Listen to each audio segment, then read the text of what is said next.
নমস্কার বন্ধুরা, চাঁদনি চ্যানেলে আপনাদের স্বাগত জানাই। আমার গল্প পাঠ আপনাদের যদি ভালো লেগে থাকে তাহলে আমার চ্যানেলটি লাইক এবং সাবস্ক্রাইব করে আমার পাশে থাকবেন, সঙ্গে থাকবেন। আমরা শুনছিলাম জে.কে. রাউলিং এর লেখা হ্যারি পটার গল্পটি। তার প্রথম গল্প পরশ পাথরের সন্ধানের পরবর্তী অংশ আসুন এবার শোনা যাক। হ্যাগ্রিড হলের মধ্যে হ্যারির সম্পদ ব্যাগের মধ্যে রাখতে সাহায্য করল। সোনার মুদ্রার নাম গ্যালিয়ন। 29 নাটে হয় 1 সিকল। 17তে রৌপ্য সিকলে হয় 1 গ্যালিয়ন। গোনার ব্যাপারটা যথেষ্ট সহজ। হ্যাগ্রিড বলল, যা আছে তা বেশ কিছু সময়ের জন্য তোমার পক্ষে যথেষ্ট। হ্যাগ্রিড গ্রিফকের দিকে ফিরে দাঁড়ালো, বলল, 713 নম্বর গহ্বরের কাছে এসে গেছি। অনুগ্রহ করে এখন একটু আস্তে চলো। গ্রিফক বলল, একটু দ্রুত যেতে হবে। আরো গভীরে তারা নেমে গিয়েছিল। সেই সঙ্গে গতিও বেড়ে গিয়েছিল গাড়ির। বাতাস শীতল থেকে শীতলতর হচ্ছিল। যখন তারা প্রবল গতিতে কোণার দিকে পৌঁছে গিয়েছিল, এই সময় হ্যারি ও হ্যাগ্রিড একটা নদীর উপর দিয়ে যাচ্ছিল। বেশ বিপন্ন বোধ করছিল হ্যারি পাশ দিয়ে খানিকটা ঝুঁকে কিছু দেখার চেষ্টা করলো। অন্ধকার তলদেশে কি রয়েছে তাই সে দেখতে চাইল। হ্যাগ্রিড সে সময় তাকে ধমক দিয়ে ঘাড় ধরিয়ে সরিয়ে এনেছিল। 713 নম্বর ঘরের কোনো চাবির গর্ত ছিল না। গ্রিফক গম্ভীরভাবে বলল, পিছনে দাঁড়াও। তার লম্বা আঙুলের একটি দিয়ে দরজায় সে মৃদু টোকা দিল। দরজা অদৃশ্য হলো। গ্রিনগটসের পিশাচ ছাড়া আর কেউ চেষ্টা করলে তাকে পিষে মেরে ফেলা হতো এবং আবদ্ধ করে রাখা হতো তাকে। হ্যারি গ্রিফককে প্রশ্ন করল, ভেতরে কেউ আছে কিনা? কতদিন বাদে তোমরা খোঁজ করো? গ্রিফক উত্তর করেছিল, প্রতি 10 বছরে একবার দেখা হয়। হ্যারি নিশ্চিত ছিল ভেতরের ভল্টের এই প্রবল নিরাপত্তার পিছনে কিছু অসাধারণ ব্যাপার নিশ্চয়ই আছে। সে সামনের দিকে আগ্রহ সহকারে ঝুঁকে পড়ল। প্রথমে সে ভেবেছিল ভল্ট শূন্য। তারপর সে লক্ষ্য করল মোচড়ানো হোটলা। বাদামি কাগজে সেটা মোড়া ছিল। হ্যাগ্রিড সেটা তুলে নিয়ে মোটরে চালান করে দিল। সেটা কি জানার ইচ্ছে হচ্ছিল হ্যারির। হ্যাগ্রিডকে জিজ্ঞাসা করে কিছুই জানার আগে সে নিজেই ব্যাপারটাকে ভালোভাবে জানতে পারল। এই পাগল, গাড়িটায় চড়ে বসো। ফিরে যাওয়ার পথে আমার সঙ্গে কথা বলো না। সে বিচিত্র গাড়ি চড়ে তারা ফিরে এসেছিল গ্রিনগটসের মাটিতে। হ্যারি জানতো না প্রথমে কোথায় ছুটবে। তার সঙ্গে ব্যাগ ভর্তি টাকা। সে এটাও জানতো না পাউন্ডে পরিণত হওয়ার জন্য তার সঙ্গে কত গ্যালিয়ন্স রয়েছে। তার ধারণা হয়েছিল তার জীবনে যতখানি অর্থের প্রয়োজন তার চেয়ে অনেক বেশি অর্থ তার রয়েছে। ডার্লির যে অর্থ ছিল তার থেকেও বেশি। সামনের দিকে এগিয়ে গেল সে। ম্যাডাম ম্যালকিনসন্স রবস ফর অল অকশন এর দিকে চেয়ে হ্যারিও বলেছিল, এখানে ইউনিফর্ম পেয়ে যাবে। শোনাও হ্যারি, যদি আমি পেছনে চলে যাই তুমি কিছু মনে করো না, তবে আমি কলরনের মধ্যে থাকবো। অগত্যা হ্যারি ম্যাডাম ম্যালকিনের দোকানে একাই ঢুকলো। ম্যাডাম ম্যালকিন বেটে খাটো হাস্যময়ী। তার পরনে ছিল বেগুনি রঙের পোশাক। সে বলল, প্রিয় আগন্তুক, হগওয়ার্টস থেকে কি? হ্যারি কথা বলা শুরু করলো। সে বলল, গাঁটরিটা এদিকে নিয়ে এসো। ম্যাডাম মালকিন তার কাছের একটা টুলে হ্যারিকে দাঁড় করালো। লম্বা ঢিলে একটা পোশাক পরা মাথা দিয়ে গলিয়ে দিল। সঠিক ঝুল মাপার জন্য সেটা পিন লাগানো হচ্ছিল। একজন হ্যারিকে প্রশ্ন করল, তুমি কি হগওয়ার্টস থেকে আসছো? হ্যারি উত্তর দিল, হ্যাঁ। বালকটি নিজের বর্ণনা দিয়ে বলল, তার বাবা মা তাকে এখানে নিয়ে এসেছে। পরের দোকানে তার বাবা বই কিনছে, মা জাদুদণ্ডের খোঁজ করছে। তার গলার স্বর কেমন একঘেয়ে শোনাচ্ছে। সে বলে যাচ্ছিল এরপর বাবাকে দৌড়ে ঝাড়ু কিনে দেবার জন্য বলবে। ঠিক সেই সময় হ্যারির ডাডলির কথা মনে পড়ল। ছেলেটি হ্যারিকে বলে যাচ্ছিল, তুমি কি তোমার লাঠি পেয়েছো? হ্যারি ছেলেটিকে উত্তর দিল, না। তুমি কি কুইডিচ খেলো? আবার প্রশ্ন ছেলেটির। হ্যারির জবাব, না। আসলে খেলাটা যে কি হ্যারি জানেই না। ছেলেটি আরো বলল, কেউ সেখানে পৌঁছানোর আগে প্রকৃত ব্যাপারটা বুঝতে পারে না, তারা পারে কি? কিন্তু আমি জানি, আমি স্লাইথেরিনের অন্তর্ভুক্ত হব। আমার পরিবারের সকলেই এর সঙ্গে যুক্ত। বালকটি যখন একটানা এইসব বলে যাচ্ছিল, হ্যারি তখন আরো মজার কিছু বলতে চাইল। ওই যে হ্যাগ্রিড, হ্যারি বলল। সে বালকটিকে আরো বলল, ওর সম্পর্কে জানতে চাও? উনি হগওয়ার্টসে কাজ করেন। বালকটি জবাব দিয়েছিল, হ্যাঁ, ওর কথা আমি শুনেছি। যে সময় হ্যারি হ্যাগ্রিড সম্বন্ধে বালকটিকে বলছিল, তখন হ্যাগ্রিড হ্যারিকে আইসক্রিম দেখিয়ে বাইরে আসার কথা বলল। বালকটি হ্যারিকে বলল, হ্যাগ্রিড চাকর বাকরের মতো কাজ করে, তাই নাকি? হ্যারি সামান্য অসন্তুষ্ট হয়েছিল। সে একজন ক্রীড়া তত্ত্বাবধায়কের কাজ করে। প্রতি মুহূর্তে ছেলেটির প্রতি তার ভালো লাগার ব্যাপারটা কমে যাচ্ছিল। এরপর হ্যারি ঠান্ডা গলায় বলল, মনে হয় মানুষটি প্রতিভাবান। তুমি কি সত্যিই তাই মনে করো? হ্যারি, তোমার মা বাবা নেই, তুমি ওর সঙ্গে রয়েছো কেন? হ্যারি উত্তর করেছিল, আমার জন্মের কিছুদিন পরেই মা বাবা মারা গিয়েছিল। বালকটি দুঃখ প্রকাশ করলেও তার মধ্যে দুঃখের কোনো চিহ্ন ছিল না। সে বলেছিল হ্যারিকে, তারা কি এখানকার মতোই জাদুকর ও ডাইনি? তারা ঠিক একই রকমের ছিল না। তাদের কখনো এমন ভাবে প্রতিপালন করা হয়নি যাতে আমাদের জীবনযাত্রা জানতে পারে। তাদের মধ্যে কেউ কেউ হগওয়ার্টসের নামই শোনেনি, যতক্ষণ না সেখান থেকে চিঠি পেয়েছে। বালকটি আচমকা হ্যারিকে জিজ্ঞাসা করল, তোমার বংশগত উপাধি কি? হ্যারির উত্তর দেওয়ার আগেই ম্যাডাম মালকিন বলল, তোমার উত্তর আগেই দেওয়া হয়েছে। হ্যারির সঙ্গে বালকটির কথা বন্ধ হয় সে আদৌ দুঃখিত হয়নি। হ্যাগ্রিড হ্যারিকে আইসক্রিম এনে দিল। হ্যারি তো আনন্দে তা উপভোগ করছিল। চকলেট ও স্ট্রবেরির সঙ্গে বাদামের গুঁড়ো মিশিয়ে তা তৈরি করা হয়েছে। হ্যারি ও হ্যাগ্রিড থেমেছিল পার্চমেন্ট ও পাখির ঠোঁট কেনার জন্য। হ্যারি মুহূর্তে উজ্জ্বলতায় ভরে গিয়েছিল যখন এক বোতল কালি দেখল। সে দেখেছিল লেখার পর সে কালির রং বদল হয়। হ্যারি হ্যাগ্রিডকে জিজ্ঞাসা করল, কুইডিচ কি? হ্যারি হ্যাগ্রিডকে বলল সেই ছেলেটির কথা এবং আরো বলল, এখানে মাগল বংশের কেউ থাকতে পারে না। যাই হোক, এই সম্পর্কে সে কি জানে? মাগলদের বিরাট শ্রেণীর মধ্যে সবার চেয়ে যে ভালো তাকে আমি যুক্ত থাকতে দেখেছি। তোমার মার কথাই ধরা যাক। কুইডিচ এক রকমের খেলা হ্যারি। এটা জাদুকরদের মধ্যে প্রচলিত। সকলেই এই খেলাকে অনুসরণ করে। সম্মার্জনী ঘন্টির ওপর ভর দিয়ে তা খেলতে হয়। বল থাকে 4টে। সেই খেলার নিয়ম কানুন জানাবার জন্য লোক থাকে। হ্যারি আরো প্রশ্ন করেছিল, স্লাইথেরিন ও হাফেলপাফ কি? স্কুল বাড়ি এরকম 4টে আছে। সবাই বলে হাফেলপাফ নিষ্কর্মা লোকদের আখড়া। হ্যারি বলে এমন এক বিষণ্ণ গলায়, এখানেই আমার ভালো বোধ হয়। স্লাইথেরিনের চেয়ে হাফেলপাফ ভালো একথা হ্যাগ্রিড বলেছিল। এমন একজনও জাদুকর নেই যে স্লাইথেরিনে ছিল না। হ্যারি জিজ্ঞাসা করেছিল, তুমি এমন একজনেরও নাম করতে পারো? হ্যাগ্রিড দুঃখ প্রকাশ করেছিল। হ্যারি ফের প্রশ্ন করল। জবাবে হ্যাগ্রিড বলেছিল, সেসব তো বহু বছর আগের কথা।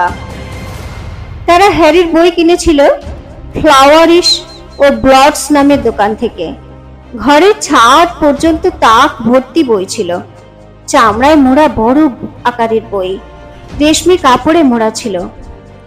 কিছু কিছু বই ছিল বিচিত্র প্রতীক চিহ্নে ভরা। হ্যাগ্রিড যেন হ্যারিকে এক অভিযোগ থেকে বার করে প্রতি অভিশাপের বেড়া অতিক্রম করে নিয়ে যেতে এসেছিল। আধুনিকতম প্রতিশোধের উপায়, বন্ধুকে জাদু করা ও শত্রুকে নেশায় সংজ্ঞাহীন ও মাতাল করা। হ্যারি বলেছিল, ডাডলিকে কেমন ভাবে অভিশাপ দেওয়া যায় চিন্তা করছি। হ্যাগ্রিড বলেছিল, তোমার ভাবনাটা খারাপ আমি বলছি না, কিন্তু বিশেষ ক্ষেত্র ছাড়া মাগলদের জগতে জাদুর প্রয়োগ না হওয়াই বাঞ্ছনীয়। এই পর্যায়ে পৌঁছতে গেলে অনেক পড়াশোনার প্রয়োজন। হ্যাগ্রিড হ্যারিকে সংযত হতে বলল। সম্পূর্ণ সোনার কড়া কিনতে নিরস্ত করল হ্যারিকে হ্যাগ্রিড, কারণ তালিকায় ছিল দস্তা নির্মিত কড়ার বিবরণ। তারা ওষুধের উপাদান ওজন করার জন্য একটা সুন্দর দাঁড়িপাল্লা পেয়ে গিয়েছিল, একটা সংকোচন করা যায় দূরবীন পেয়েছিল। দূরবীনটা ছিল পিতলের তৈরি। এরপর তারা গিয়েছিল ওষুধের দোকানে। দোকানে ঢুকতেই তারা টের পেল বিচিত্র গন্ধ, পচা তিমি, পচ ধরা এমন সব জিনিসের গন্ধ। মেঝের উপর ড্রাম ভর্তি আঠালো বস্তু, চারিদিকে গাছ গাছড়ায় পূর্ণ জার, শুকনো শেকড় বাকড় আর উজ্জ্বল রঙের নানা সুঁড়ো। দেয়ালে ঝুলছিল অনেক রকম পালকের বান্ডিল। সাপের ফনার ভিতরে শিরা উপশিরা, চটপাকানো নয়, আর সব নানান ধরনের জীবজন্তুর। টেবিলের পিছনের দিকে লোকটিকে হ্যাগ্রিড হ্যারির জন্য ওষুধের উপকরণ দিতে বলল। হ্যারি নিজে পরীক্ষা করে দেখেছিল রূপোর খড়গগুলো, প্রত্যেকটি বেশ ভারী ওজনের। দীপ্তিময় কালো ভ্রমরের চোখ রাখা ছিল। ওষুধের দোকানের বাইরে এসে হ্যাগ্রিড হ্যারির তালিকাটা একবার ভালো করে পরীক্ষা করে দেখেছিল। তালিকা মিলিয়ে দেখে হ্যাগ্রিড হ্যারিকে বলেছিল, তোমার দণ্ডটা বাদ গেছে, তোমার জন্মদিনের উপহারটাও কেনা হয়নি। হ্যারির মুখ লাল হয়ে উঠেছে। হ্যারি লজ্জিত হয়ে বলেছিল, তোমাকে এসব কিনতে হবে না। হ্যাগ্রিড বলেছিল, আমাকে কিনতে হবে না আমি জানি, তুমি কি বলো আমি শুধু জন্তু জানোয়ার জোগাড় করে দেব? আমি তোমাকে একটা পেঁচা দেব। সব ছেলেমেয়েরাই পেঁচা চায়, পেঁচা অত্যন্ত প্রয়োজনীয়। খবরাখবর, সেই সঙ্গে আরো অনেক কিছু তারা বয়ে নিয়ে যেতে পারে। মিনিট কুড়ি পরে তারা আইলভস আউল এম্পোরিয়ামে থেকে বেরিয়ে এসেছিল। দোকানের ভিতর গভীর অন্ধকার, মর্মধ্বনি ও কেমন থমথমে ভাব। নানা ধরনের মূর্তির পাথর বসানো চোখ থেকে আলো ঠিকরে আসছিল। হ্যারি একটা খাঁচা হাতে নিয়ে হাঁটছিল। খাঁচাটার ভিতর ডানার মধ্যে মুখ গুজে ঘুমিয়েছিল একটি তুষার ধবল সুন্দর পেঁচা। হ্যারি তোতলাতে তোতলাতে কুইরিলের মতোই কথা বলছিল, ধন্যবাদ জানাচ্ছিল হ্যাগ্রিডকে। হ্যাগ্রিড রুক্ষস্বরে বলল, এটা প্রকাশ করো না। তোমার মনে করার কোনো কারণ নেই যে ডার্সলেদের কাছে তুমি একগাদা উপহার পেয়েছো। অ্যালিভান্ডার্সে ভালো শৌখিন লাঠি পাওয়া যায়। এগিয়ে চলতে চলতে হ্যারি সতর্ক চোখে অনুসন্ধান করছিল জাদু লাঠির। শেষের দোকানটা সংকীর্ণ ও অপরিচ্ছন্ন। দরজায় লেখা আছে সোনালী অক্ষরে, অ্যালিভ্যান্ডার্স, দণ্ড প্রস্তুতকারক, 382 খ্রিস্টপূর্বাব্দ থেকে। একটা মাত্র দণ্ড ধূলি ধূসর জানালায় একটি হরিদ্রাব কুশন রাখা ছিল। তার ভিতরে প্রবেশ করার সঙ্গে সঙ্গে দোকানের মধ্যে কোথায় ঠুং ঠাং ঘন্টা ধ্বনি হলো। জায়গাটা ছোট। দোকানের মধ্যে দাঁড়িয়ে হ্যারির কেমন একটা অদ্ভুত অনুভূতি হচ্ছিল। যদিও সে অনেক কিছু অজানার সঙ্গে মুখোমুখি হওয়ার মতন কঠিন জায়গায় ঢুকেছিল, তবু কেমন যেন অদ্ভুত শিহরণ তার হৃদয় জুড়ে ছিল। হ্যারি দেখছিল অনেক ছোট ছোট বাক্স মেঝের উপর সাজানো। যে কোনো কারণেই হোক ঘাড়ের পিছন দিকে ফুল ফোটানোর অনুভূতি হচ্ছিল হ্যারির। এই সমস্ত ধুলা রাশির নিস্তব্ধতা, সমস্ত পরিবেশের উপর গোপনীয় জাদুর ছাপ কেমন এক অদ্ভুত আবহ তৈরি করছিল। এমন সময় কি একজন অদ্ভুত মোলায়েম গলায় বলল, শুভ অপরাহ্ন। হ্যারি লাফিয়ে উঠেছিল। Hagrid, Hagrid! কারণ সেই মুহূর্তে সেখানে বেশ জোর হড়মাড় শোনা গেল। হ্যাগ্রিড তার জীর্ণ চেয়ার থেকে তড়িঘড়ি উঠে পড়েছিল, ঠিক তখনই এক বৃদ্ধ তাদের সামনে এসে দাঁড়ালো। দোকানের বিষণ্ণ পরিবেশ থেকে তার উজ্জ্বল চোখ দুটো কিরণ ছড়াচ্ছিল। আনাড়ির মতো হ্যারি সম্বোধন করেছিল, ওহে। লোকটি হ্যারিকে তার মায়ের সঙ্গে তুলনা করে বলেছিল, তোমার চোখ দুটি হ্যারি তোমার মায়ের মতো, তোমার মতো সেও এখান থেকে জাদু দণ্ড কিনেছিল। কথা বলতে বলতে অ্যালভান্ডার হ্যারির মুখোমুখি হলো। অপরদিকে তোমার বাবা মেহগনি পছন্দ করতেন, 11 ইঞ্চির এবং বেশ নমনীয়, রূপান্তরকরণের কাজে বেশ শক্তিশালী ও দ্বিতীয় চমৎকার। এইভাবে মিস্টার অ্যালিভান্ডার কথা বলতে বলতে অনেক কাছাকাছি পৌঁছে গিয়েছিলেন। হ্যারি যেন তার চোখের আয়নায় নিজেকে প্রতিফলিত দেখছিল। তারপর মিস্টার অ্যালভান্ডার হ্যারির ক্ষতটি আঙুল দিয়ে স্পর্শ করল। অ্যালভান্ডার যেন স্বাগত উচ্চারণে বলল, আমি দণ্ডটি বিক্রি করেছিলাম, সেটি দিয়েই এই কাণ্ডটি হয়েছিল। অ্যালিভান্ডার নিজের নির্বুদ্ধিতার জন্য মাথা নেড়েছিল। তারপর হ্যাগ্রিডকে দেখে খুশিতে উজ্জ্বল হয়ে উঠেছিল, অভিবাদন জানিয়েছিল নিজের ভাষায়, রুবিয়াস, রুবিয়াস, হ্যাগ্রিড, তোমাকে পেয়ে কি ভালোই না লাগছে। ও কাঠের তৈরি, বরং কিছুটা বাঁকা, 16 ইঞ্চি, তাই না? ঠিক তাই, সেটা ভালো দণ্ড ছিল, কিন্তু আমার মনে হয় তারা সেটা অর্ধেক করেছিল যখন তুমি বহিষ্কৃত হয়েছিলে। অ্যালিভান্ডার যেন একথা রূঢ়ভাবে বলেছিল। হ্যাঁ হ্যাঁ, তারা করেছিল, হ্যাগ্রিড বলল। সে সময় সে তার পদসঞ্চালন করছিল।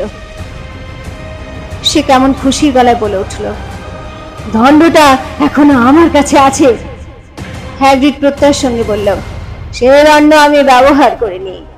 অ্যালিভান্ডার তীক্ষ্ণভাবে হ্যাগ্রিডকে দেখল। তারপর সে তার পকেট থেকে লম্বা ফিতে দিয়ে মাপ নিল হ্যারির। হ্যারিকে অ্যালিভান্ডার প্রশ্ন করল, কোন হাতে দণ্ড ধরবে? সাধারণত ডান হাত দিয়ে দণ্ড ধরি, হ্যারি উত্তর দিয়েছিল। তারপর হ্যারির মাপ নিতে ব্যস্ত হয়ে পড়ে। প্রথমে সে কাঁধ থেকে পা পর্যন্ত মাপ নিল দফায় দফায়, কখনো কবজি থেকে কনুই, কাঁধ থেকে মেঝে, হাঁটু থেকে বগল, আবার কখনো মাথার চারধার। মাপার সময় বলল, প্রত্যেক অ্যালিভান্ডার দণ্ডের একটা ইন্দ্রজালিক মৌলিক সারবস্তু আছে, বুঝলে মিস্টার পটার? আমরা এক শৃঙ্গ প্রাণী বিশেষের চুল, ফিনিক্স পাখির লেজের পালক, ড্রাগনের হৃদযন্ত্রের শিরা উপশিরা ব্যবহার করে থাকি। আমাদের কোনো দুটি দণ্ডই এক রকমের নয়, যেমন কোনো দুটি দণ্ডই এক রকমের নয়, তেমনি কোনো দুটি এক শৃঙ্গ প্রাণী, ফিনিক্স অথবা ড্রাগন, কখনো এক রকমের হতে পারে না। অবশ্য কোনো জাদুদণ্ডে আমাদের দণ্ডের মতো ভালো ফল কখনোই পাওয়া যাবে না। এরপর অ্যালিভান্ডার হ্যারির হাতে জাদু লাঠিটা দিয়ে পরখ করে দেখতে বলল। সে আরো বলল, এটা বীজ কাঠের তৈরি এবং ড্রাগনের শিরা উপশিরা দিয়ে গুণসম্পন্ন করা। এর মাপ 9 ইঞ্চি, দেখতেও সুন্দর। অ্যালিভান্ডার একটার পর একটা লাঠি হ্যারির হাতে তুলে দিচ্ছিল। হ্যারি তা পরীক্ষা করে দেখছিল। প্রত্যেকটি লাঠি নিয়ে অ্যালিভান্ডার জড়ো করছিল। যতবার পরীক্ষা করছিল ততবারই হ্যারিকে উচ্ছ্বসিত দেখাচ্ছিল। কৌশলী ক্রেতা বলে মনে হচ্ছিল হ্যারিকে তার। এরপর হ্যারিকে একটা লাঠি দিল। সেটা ছিল পবিত্র ফিনিক্স পাখির পালক দিয়ে তৈরি, 11 ইঞ্চি লম্বা, সুন্দর, নমনীয়। হ্যারি লাঠিটা নেওয়ার সঙ্গে সঙ্গে আঙুলে কিছু উত্তাপ অনুভব করলো। লাঠিটা তুলেছিল মাথার উপর, স্পষ্ট শব্দ করে ধূলিময় বাতাসের ভিতর দিয়ে নিচে নামিয়ে এনেছিল। সে সময় লাল এবং সোনালী রঙের ঝলকের প্রবাহ বিচ্ছুরিত হয়েছিল সেটা থেকে।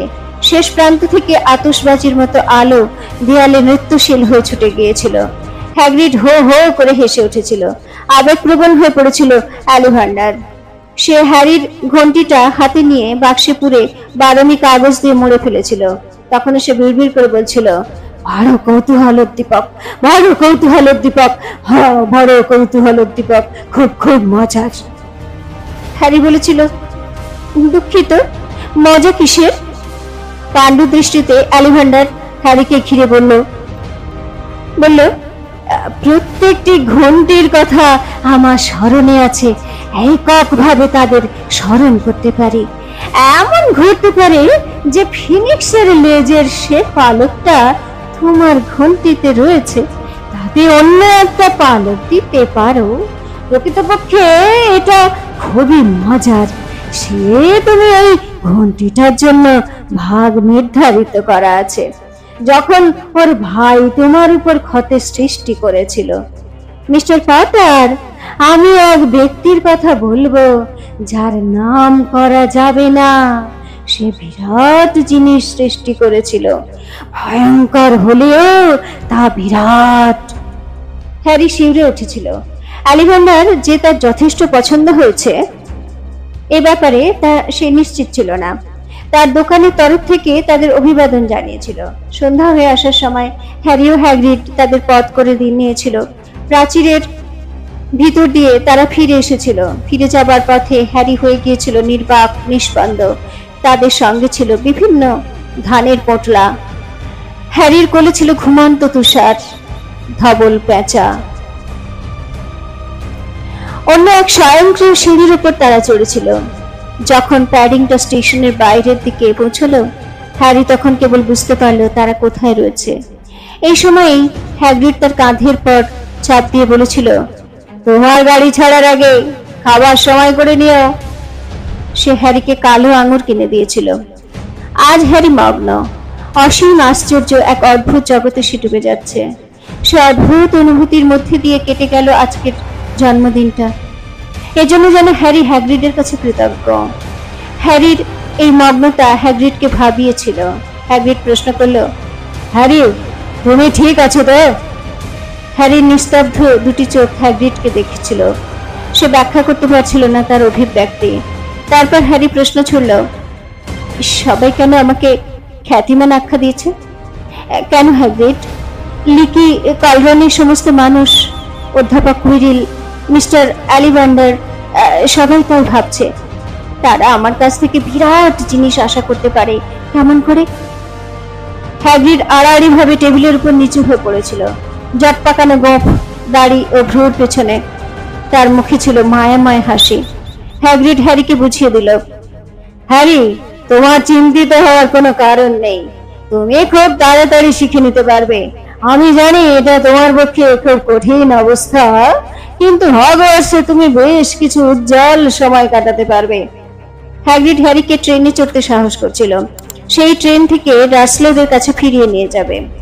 হ্যাগ্রিড তাকে একটা খাম দিল, বলল, তোমার হগওয়ার্টসে যাওয়ার টিকিট। তোমার টিকিটে রাজার ছাপ আছে। ডার্সলেদের সাথে যদি কোনো সমস্যার সৃষ্টি হয়, তোমার প্যাচার সাহায্যে আমাকে চিঠি পাঠাবে। সে জানে কোথায় আমায় পাওয়া যাবে। হ্যারিকে ধন্যবাদ জানিয়ে হ্যাগ্রিড বলে গেল, আবার দেখা হবে। ট্রেন স্টেশন ছাড়িয়ে চলে গেল। দৃষ্টির বাইরে না যাওয়া পর্যন্ত হ্যারি হ্যাগ্রিডের উপর চোখ রেখেছিল। সে জানালার কাছে চোখ রেখেছিল হ্যাগ্রিডের চলে যাওয়ার পথে। কি হবে এরপর? এই রোমাঞ্চকর কাহিনীর পরবর্তী অংশ জানতে গেলে আমার চ্যানেলটি লাইক এবং সাবস্ক্রাইব করে আমার সঙ্গে থাকুন আর শুনতে থাকুন চাঁদনীকে। নমস্কার, ধন্যবাদ।